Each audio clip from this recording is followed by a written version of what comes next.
sovereignty sovereignty অসমীয়াত sovereignty এই শব্দটোৰ অৰ্থ হ'ব সাৰ্বভৌম বা সাৰ্বভৌমত্ব অৰ্থাৎ এখন দেশৰ নিজৰ চৰকাৰ নিয়ন্ত্ৰণ কৰিবলৈ যি ক্ষমতা থাকে লগতে ইয়াৰ অৰ্থ এইটোও হ'ব পাৰে যে বাহিৰৰ নিয়ন্ত্ৰণ বা স্বায়ত্তশাসনৰ পৰা মুক্ত বা স্বাধীন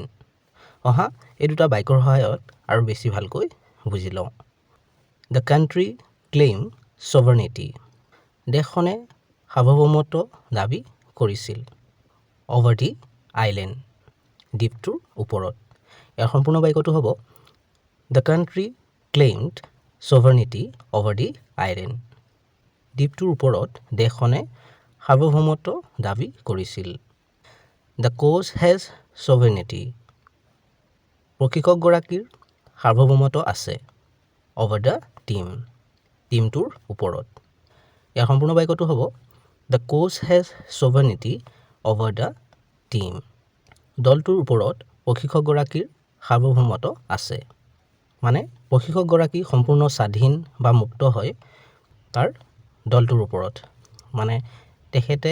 যেনেকৈ বিচাৰে তেনেকৈ দলটো চলাই লৈ যাব পাৰে তাক কোনো ক'ব নোৱাৰে একো চেনেলটো ছাবস্ক্ৰাইব কৰি ল'বা কাৰণ এনে ধৰণৰ ভিডিঅ'বোৰ ইয়াতে পাই থাকিবা